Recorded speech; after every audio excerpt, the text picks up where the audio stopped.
The first sign that something was different about the new human was that he did not look up when Gorath roared at him. Not a small roar, not a warning sound.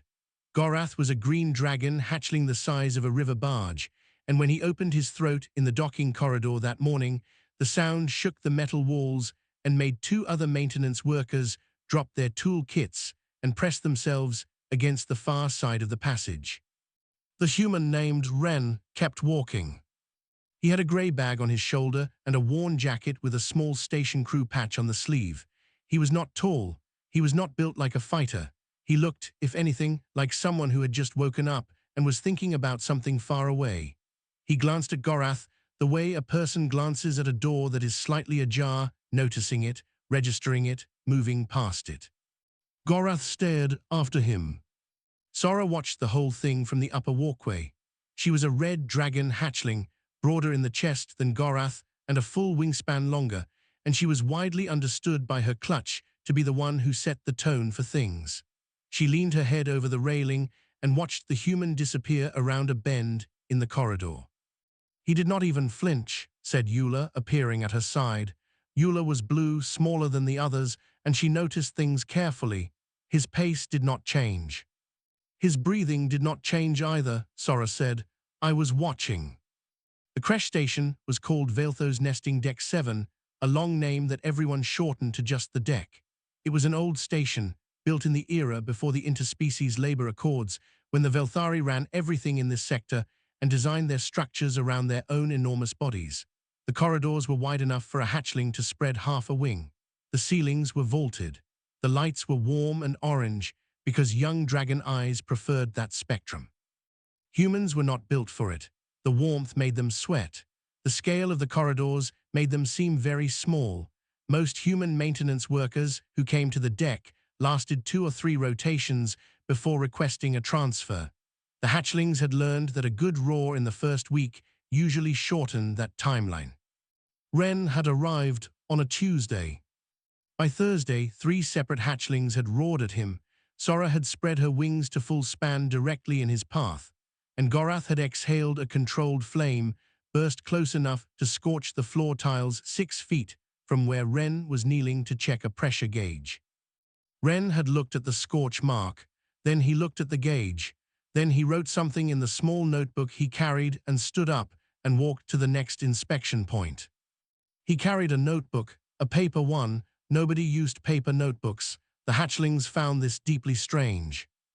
Their instructor, Dravik, was a senior dragon, older than the station itself, with deep violet scales faded to a dusty lavender with age. He taught the clutch in the mornings: history, navigation, territorial law, the philosophy of dominance.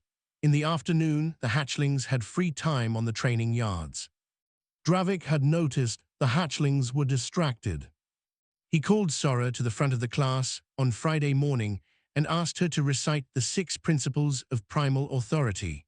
She got through 4 before her eyes drifted to the corridor window, where Ren happened to be walking past with a length of cable over one shoulder. "Sora," Dravik said, "the 5th principle is that all creatures yield to a superior force," she said, still watching Ren through the glass. "And the 6th?" She pulled her eyes back, "that the absence of fear is either madness or power." Dravik made a sound in his chest that meant he was not entirely pleased. "The maintenance staff are here to keep the station functional. They are not here to educate you.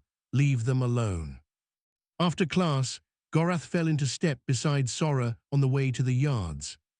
"He is not mad," Gorath said. "He had been thinking about it all week. Mad things look wild. He looks like he is paying attention to something the rest of us cannot hear." Sora said nothing. Eula came up on Sora's other side. "I tried the pheromone signal this morning, the fear response 1, from close range." Gorath looked at her, and "He sneezed," she said. Then he said, "Excuse me," and kept going. Gorath stopped walking. The 3 of them stood in the middle of the training yard in the orange light of the station's afternoon cycle. "Something is wrong with him," Gorath said, but his voice did not sound certain. It sounded like he was testing the idea, seeing if it held up. Sora sat down slowly and curled her tail around her feet.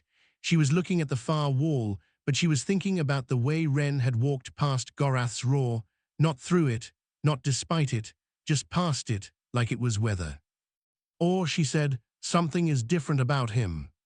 The distinctions sat in the warm air between them, and none of them reached for it right away. That evening, Ren ate his dinner alone in a small corridor near the atmospheric vents, sitting on his bag, reading his paper notebook. Eula watched him from around a corner for 11 minutes. He did not look up once. He turned pages slowly. Once, he made a small sound, not a laugh, not quite, and wrote something down. Eula pulled back and went to find the others. Whatever Ren was, she had decided she needed to know more. There was a game the hatchlings played sometimes with new maintenance workers. It did not have a name, it did not need one. The rules were simple. You found the human when they were alone, you did something that should have made them afraid, and you watched. The reaction was the point. The flinch, the stumble, the high sound they made in their throats. It was not cruelty exactly, it was curiosity. Hatchlings learned how the world worked by testing its edges. Ren was the most interesting test any of them had ever run, because the results kept coming back wrong. Sora decided to be scientific about it. She started keeping her own notes, not in a paper notebook like Ren, but in her head, which was where she kept things she did not want Dravik to find. Test 1 had been Gorath's roar on day 1, no reaction. Test 2 had been Sora's full wing spread on day 2, blocking the entire corridor. Ren had stopped, looked at her wings with what appeared to be genuine interest, said, "That is a remarkable span for your age," and then waited patiently until she moved. She had moved. She was still not entirely sure why. Test 3 had been Eula's pheromones. Sneeze, excuse me, moving on. Test 4 was Gorath's flame burst. Ren had looked at the scorch mark like a person who has just discovered an interesting scratch on their furniture. So Sora designed Test 5 herself. She waited until Ren was in the upper corridor near the water reclamation units, which was a narrow stretch even by deck standards, and she came at the problem from the angle of sound rather than size. She pressed herself flat against the wall around the corner from him and waited. When she heard his footsteps close enough, she made the low harmonic sound, the one that sat right below hearing in most species, the one that made small creatures freeze and larger ones look over their shoulders. Every Velthari hatchling learned it by instinct. It was not a sound, it was a feeling in the chest. Ren stopped. Sora waited, heart moving a little faster than she expected. She heard him set something down. She heard him breathe in slowly through his nose. She heard him say, to no one visible, "Pressure anomaly or organic source, check the panels first." He knocked on the wall twice with his knuckle, listened, knocked again in a different spot. Then he picked up whatever he had set down and kept walking, pulling out a small device to scan the wall panels as he went. He had decided she was a mechanical fault. Sora stayed pressed against the wall for a long moment. Then she went and found Eula. "He thought I was the ventilation system," she said. Eula tilted her head. Was he scared of the sound? "He checked his panels." Eula made a small sound. It was the sound she made when something interested her more than she had expected. So he felt it, and he moved toward it. Gorath, listening from the doorway, made a dismissive sound. He is just not smart enough to know what the sound means. He is a station maintenance technician, Eula said carefully. He keeps this entire station alive. The water, the air, the heat, all of it goes through his hands. You do not get that assignment by being not smart enough. Gorath had no answer for this. The real shift happened on the 7th day. Eula decided to stop running tests and simply walk with Ren on his rounds. She did not ask permission, she just appeared at the start of his morning inspection route and fell into step beside him. He glanced at her. She was nearly as tall as the corridor ceiling and about 4 times his width, and walking beside him, she had to turn slightly sideways at certain junctions. He did not tell her to leave. For the first 10 minutes neither of them spoke. He moved through his route with the ease of someone who had done it so many times the path lived in his feet, not his head. He stopped at panels, checked readings, wrote in his notebook, moved on. Then Eula said, "What are you writing?" "Readings," he said, "temperatures, flow rates. If something changes over time, I want to see the pattern before it becomes a problem." You look for problems before they arrive. That is the job. She thought about this. Dravik says good leaders do the same. He says a dragon who reacts is already losing. Ren considered this while he checked a ceiling panel. Sounds about right. He also says humans are reactive by nature, that you do not plan, you respond. Ren looked at her. His expression was not offended. It was the look of someone turning a stone over to see what was under it. "How long have you been here on the deck?" he asked. 8 months. "How long before that were you in the egg?" She paused. 3 years. "And Dravik has been teaching you since you hatched?" "Yes." Ren nodded and went back to his panel. "He knows a lot about dragons," he said quietly. "I would check his sources on everything else." Eula walked the rest of the route beside him without speaking, but she was thinking so hard that her tail kept knocking the walls. That night she told Sora and Gorath what he had said. Gorath said it was disrespectful. Sora said, "Or it is true, those are different things." And somewhere deep in the station, Ren sat in his small corridor with his notebook open, writing down what the water flow rates had done today, and what they would probably do tomorrow, and listening to the station breathe around him like something alive. Gorath went into the maintenance shafts because he was tired of losing. He would not have called it that. He would have said he was curious, or that he was making a point, or that someone had to settle the question the others kept circling without landing on. But underneath all of that, the truth was simple. Every test had failed, and it bothered him in a place he did not have words for. He followed Ren on a Thursday afternoon, when the rest of the clutch was in navigation theory with Dravik. Gorath had told Dravik his head hurt. Dravik had not believed him, but had let him go anyway because an inattentive Gorath was worse than an absent one. The maintenance shafts were in the lower body of the station, below the residential levels. They were built for function, not comfort, tight corridors, bare metal walls, conduits and pipes running along every surface. For a dragon hatchling, they were almost too narrow to enter. Gorath had to fold his wings completely flat and angle his shoulders to get through the main access point. He could see Ren's light moving ahead of him, a small handheld lamp that threw a pale circle on the floor. He followed it at distance, keeping his claws light on the metal grating.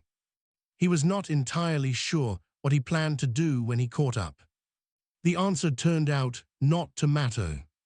About 4 minutes in, the station made a sound that Gorath had never heard before. It was not loud. It was a low, wet hiss that seemed to come from everywhere at once, from the walls and the ceiling and the floor, and then the temperature in the shaft jumped upward so fast that Gorath pulled back by instinct. Ahead of him, Ren's light stopped moving. The hiss got louder. Something was wrong with a pressure seal.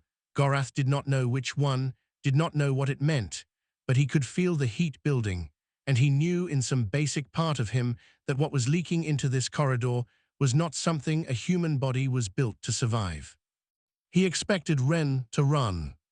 Ren did not run. Gorath pressed himself against the wall and watched through the narrow gap between two conduit banks.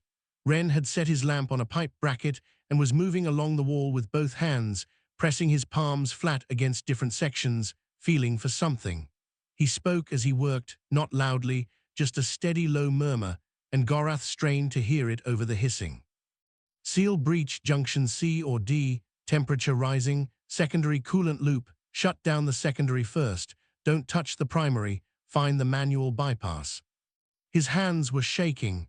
Gorath could see it clearly, the fingers trembling against the metal wall, but they did not stop moving. Ren found a panel, wrenched it open with a flat tool from his belt, and started working inside it by feel because the space was too tight to see into. The hissing changed pitch. The temperature dropped a fraction. Bypass is holding, isolate the junction. His voice was still even. Not calm, Gorath understood the difference now. Not calm, but steady, like something that had decided to be steady and was holding that decision with both hands. The hissing dropped to a whisper, then stopped. The temperature in the shaft leveled off. Ren stood still for a moment with his forehead resting against the wall and his eyes closed. Then he took a breath, stepped back, and looked at his hands. The skin on two of his fingers was red and starting to blister. He looked at this the way a person looks at a minor inconvenience and wrapped both hands with a cloth from his kit. Then he picked up his lamp and he saw Gorath. Neither of them spoke for a moment. "You followed me," Ren said. Gorath said nothing. "You could have called for help when the seal went. You have the station intercom frequency." Maury silence, the burnt-air smell of the shaft settled around them. "Why didn't you?" Ren asked. Gorath's voice came out lower than he intended. "I wanted to see what you would do." Ren looked at him for a long moment, not with anger, not with fear, with something Gorath could not name, something that took Gorath in and weighed him carefully and put him back without judgment. "And now you have," Ren said. He walked past Gorath, back toward the access point. Gorath turned and watched him go, the small light moving away down the dark shaft. His hands, Gorath kept thinking, his hands were shaking the whole time. He returned to the residential level and went straight to Sora and Eula.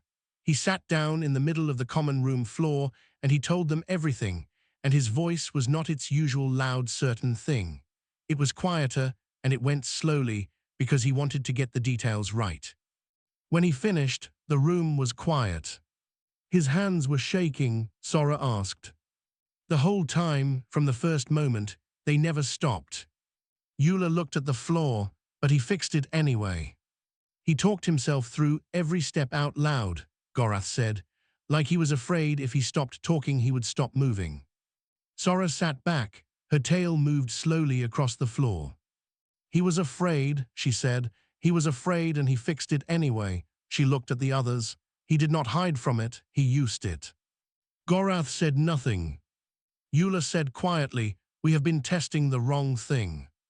Outside the window, the stars were the same as always, but something in the room had shifted and all three of them felt it, and none of them were quite ready to say what it was. Eula went to the archives on a Friday when the rest of the clutch had claw conditioning in the lower yards.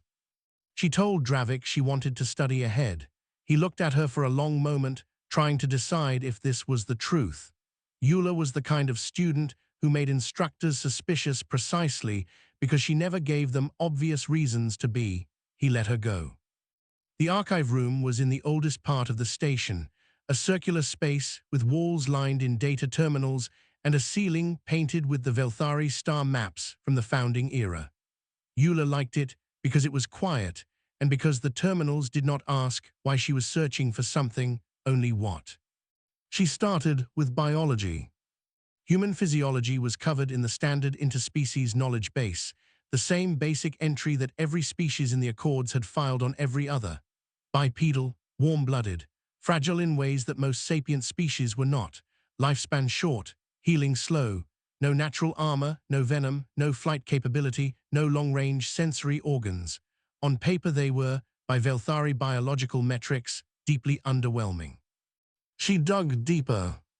There was a subsection on neurological stress response.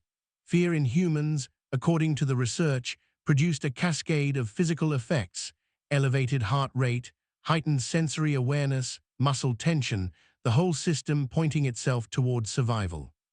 What the basic entry did not mention was the layer underneath that, the part where human brains, over a very long span of time, had developed the ability to act against that cascade, not suppress it, not eliminate it, simply continue moving in spite of it. She read the same paragraph 3 times. They did not evolve to be fearless, they evolved to be functional while afraid. She moved to history. Human history was long and not always tidy. She read through large sections of it in the way she read everything quickly, looking for the shape of things rather than every detail.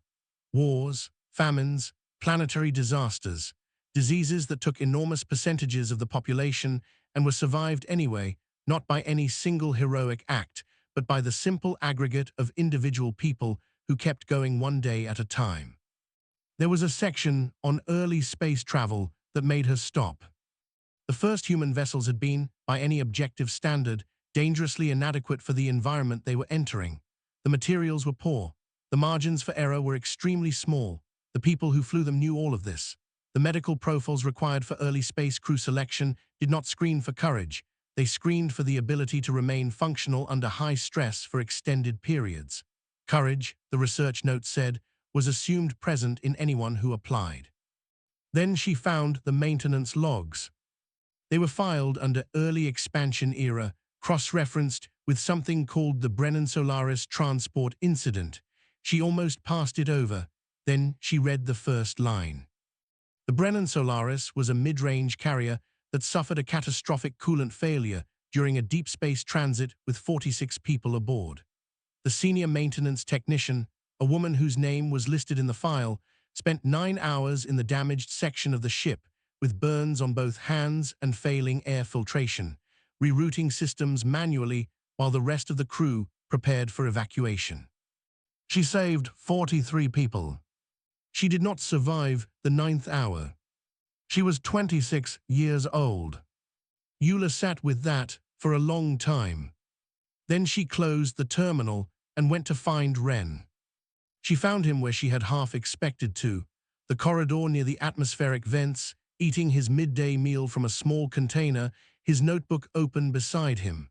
When she sat down, carefully, trying not to take up too much space, he glanced up and then went back to eating. "I was in the archives this morning," she said. He waited. "I read about human stress response and early space history," she paused, "and the Brennan Solaris transport." Ren went still for a moment, not a startled still, a considering still.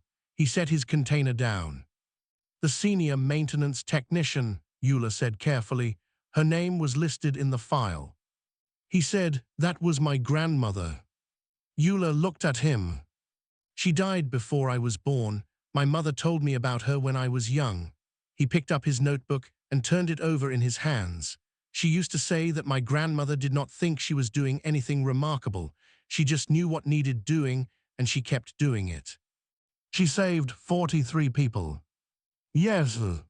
"She died at 26." "Yes."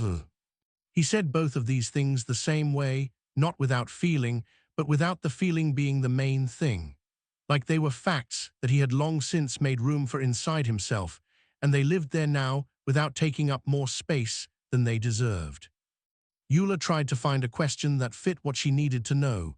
"Did it make you afraid?" she asked finally, knowing what she did, knowing how it ended. Ren thought about this seriously. He did not give her the fast answer. "It made me understand what the job is," he said, "what maintenance really means. You go into the broken places, you fix what you can, you accept that sometimes the cost is high." He looked at the notebook. "She knew the cost, and she went in anyway. I think about that on the hard days." Eula was quiet for a moment. Outside the vent grating, the station's air moved steadily. "You are afraid sometimes," she said, "on the hard days." "Yes, but you go in anyway." He looked at her. "Don't you?" She did not have an answer yet, but she thought she understood now why the tests had all come back wrong. They had been testing for the absence of fear. What Ren had was something else entirely, something she needed a word for. She left him in the corridor and went back to the clutch. She told them everything. When she finished, Gorath said, "She was 26. His voice was very flat. "She was my age in dragon years." Nobody had thought of it that way before. The room got quiet. Sora said softly, "Is that why he talks to himself while he works? To keep his hands moving when the rest of him wants to stop?" Eula said, "I think so." The station hummed around them. Somewhere deep in its bones, Ren was still on his afternoon route, talking himself through every step, hands steady enough to do the work. Dravik was in the middle of a lesson about power when Sora interrupted him. He did not like being interrupted. The clutch knew this. In 8 months of instruction, they had learned a precise map of what Dravik tolerated, and talking over him in the middle of a lecture was not on that map. Sora did it anyway, which meant that whatever she was about to say had been building pressure for long enough that she no longer cared about the map. Dravik stopped speaking and looked at her. The sixth principle says that the absence of fear is either madness or power, Sora said. You taught us that in the first week. I did, Dravik said. Then what is Ren? The name sat in the room. The other hatchlings did not move. Dravik's expression did not change exactly, but something behind it shifted. He is maintenance staff, he said. He is not relevant to the principles. He did not move when Gorath roared. He did not flinch when I spread my wings. He works through coolant leaks with burns on his hands, and he talks himself through every step so his hands keep moving when his body wants to stop. Sora's voice was not loud. It was the careful kind of not loud that is harder to dismiss than shouting. Is that madness or power? It is neither, Dravik said. It is a biological deficiency. Humans lack the proper fear architecture that most advanced species develop. Their threat responses are incomplete. What looks like calm in a human is often simply the absence of the correct signal. That is not what the research says, Eula said. Dravik turned to look at her. Of the three, she was the one he had always been most careful with. Eula quoted sources. I read the interspecies neurology records in the archive. Human fear response is not absent. It is full and complete, and in some metrics more acute than ours. They simply develop the ability to act against it, not through evolution of the response itself, but through, she paused, finding the word, through practice, through culture, through choosing to continue. Choosing, Dravik said, and the word in his mouth had a slight edge of dismissal. Gorath was in shaft 9, Sora said. Tell him what you saw. Everyone looked at Gorath. Gorath, who had spent most of the last week being unusually quiet, sat up straight. He told the story the way he had told it to the others, slowly, getting the details right. The hissing, the heat, Ren's hands, the voice talking itself through every step, the burns, the fixing. When Gorath finished, the room was still. He was afraid the entire time, Gorath said. His hands were shaking from the first moment to the last, and he fixed it. He fixed it while shaking. Dravik was quiet. Is that a deficiency? Sora asked. Dravik did not answer immediately. Sora had learned over 8 months that when Dravik went quiet like this, it was because he was encountering the edge of something he had not mapped. She had never seen him reach that edge inside a lesson before. The maintenance worker, Dravik said at last, is a single individual. Anomalies exist in all species. His grandmother died saving 43 people on a ship that should have killed everyone aboard, Eula said. At 26 years old, alone in a damaged section with failing air and burns on her hands. That is also in the archive, under anomalies or under standard practice, depending on which section you read. Dravik looked at her for a long moment. Then he said, "Class is finished for today," and walked out. The hatchlings sat in the silent room for a while. Then Sora stood and said simply, "Come on." They found Ren on the outer observation deck. It was a wide platform that curved along the station's upper spine, open to a full view of the star field through a long transparent barrier. Ren was sitting on a low equipment casing with his notebook closed beside him, looking out. He did not turn when they came in, but he did not tense either. They sat near him, all 5 of the clutch, spreading out along the observation platform in the orange light.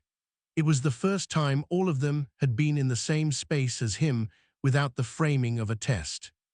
For several minutes, no one spoke. Then Gorath said, "Were you afraid in shaft 9? Ren did not hesitate. "Yes." "You did not look it." "No, but it was there." He looked down at his hands, the blistered skin on 2 fingers still healing. "My hands were shaking the whole time. I needed them to shake in the right direction." Sora made a sound low in her chest, not a growl, something else. "That is the bravest thing I have ever heard," she said. Ren turned to look at her. She expected him to deflect it the way people sometimes did with that word. He did not. "You are a dragon," he said. "You will fly between stars. You will face things that make Shaft 9 look warm and easy, and you will be afraid. That is not a flaw, that is information. It tells you what matters enough to be dangerous." He looked back at the stars. "What you do next is the part that is yours." Nobody spoke for a long time after that.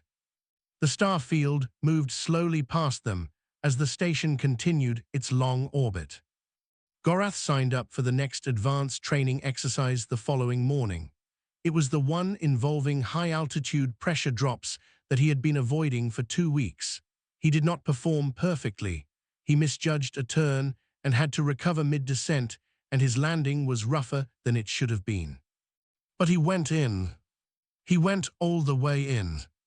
And somewhere in the lower maintenance corridors, Ren checked a panel, wrote something in his notebook, and moved on to the next one. Eula found his name on the departure roster on a Tuesday morning, and for a moment she just stared at it. Ren, maintenance technician, outgoing transfer, docking bay 4, Thursday 800. She closed the terminal and went to find the others. The clutch spent most of Wednesday in something close to silence. Even Gorath, who usually filled silences with noise, did not have much to say. Dravik ran a shortened lesson that morning and did not call on anyone. He had been somewhat different since the interrupted class, not softer exactly, but more careful, like a person who has found an uneven patch of floor and keeps stepping around it while deciding whether to fix it. None of the hatchlings talked about a farewell plan. It simply became understood that they would be at the docking bay. That was all. On Thursday morning, Ren came through the residential corridor at 7:40, grey bag on one shoulder, worn jacket with the station crew patch. He stopped at the duty officer's station, signed out, collected a transfer confirmation on a small card that he tucked into his jacket pocket. The duty officer said, "Have a safe journey." Ren said thank you and picked up his bag. He walked to docking bay 4. They were all there, all 5 of them lined up along the corridor outside the bay entrance like something arranged by committee, though no one had arranged it. Sora in the middle, Eula to her left. Gorath on the right, wings folded tight, posture more careful than usual. 2 others of the clutch, a violet-scaled hatchling named Drev and a deep crimson one named Orva, sitting slightly back, because they had come to the conclusion later than the others, but had come to it nonetheless. Ren stopped when he saw them. He set his bag down. Sora said, "We want to know your secret, the real one, not the biology, not your grandmother's ship. The actual thing, why you are the way you are. We have been trying to understand it for 60 days, and we are close, but we are not there." Ren looked at the 5 of them. He seemed to be deciding something. "When I was 8 years old," he said, "my sister got very sick. The kind of sick where the doctors use quiet voices and stop making promises. My mother sat by her bed every night, every single night for 11 weeks, not because anyone told her to, not because she thought it would fix anything, because she had decided it mattered, that being there mattered, even if it changed nothing." He picked up his bag and shifted it on his shoulder. "My sister lived. Maybe the medicine worked. Maybe my mother's being there worked. I do not know, and I stopped trying to know when I was about 12. What I kept was something different." He looked at Sora. "My mother was not a brave person in the way that word usually means. She was frightened the whole 11 weeks. I could see it on her face every morning. But she went back every night, and I watched her do that, and I learned that fear and choice are not opposites. You can be afraid and still choose. The fear does not get a veto." He looked at all of them once, steady, and then he walked past them toward the docking bay door. He was almost through it when Gorath said, "Ren." Ren stopped. Gorath said, "In Shaft 9, if I had called for help on the intercom, would you have waited for it?" Ren turned back. "No," he said, "there was not time." He studied Gorath for a moment. "You know that is why you did not call." Gorath's eyes stayed on him. "You wanted to see if I would keep going even knowing that," Gorath said. "No," Ren said, "I already knew I would. I needed my hands to know it too." He went through the door. The bay sealed behind him with a soft pressure click. The 5 hatchlings stood in the corridor, for a long time. Dravik had been in the upper walkway above the bay entrance. He had heard all of it. He was good at standing in places where he could hear things and remaining unnoticed. It was an instructor's skill, developed over decades. He watched the hatchlings through the grating as they stood below him in the quiet corridor. Sora sat down first, then Eula, then the others. They stayed there, not talking much, as the sounds of the docking bay rose and fell, and eventually the deep hum of a departing vessel moved through the station's bones. Dravik went back to his quarters and sat at his desk for a while.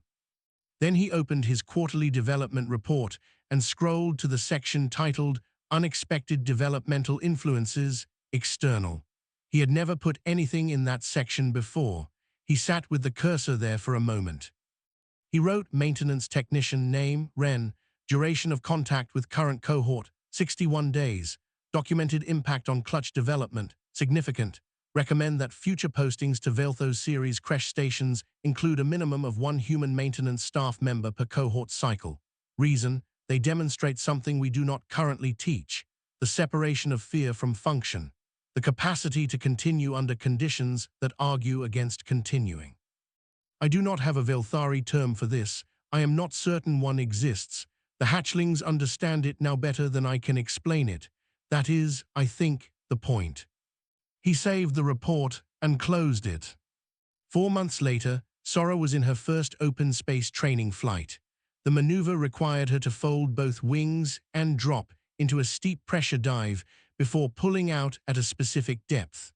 The kind of maneuver that required the body to trust itself faster than the mind could give permission. She fell through the dark. Her wings wanted to open too soon. Her chest filled with the particular cold of real altitude and real consequence. The void was enormous and indifferent, and it did not care what she was or how far she had come. She thought of a man in a corridor eating his lunch. She thought of his hands, shaking, always shaking, moving in the right direction anyway. Her wings stayed folded until the exact right moment. She pulled out clean. She flew.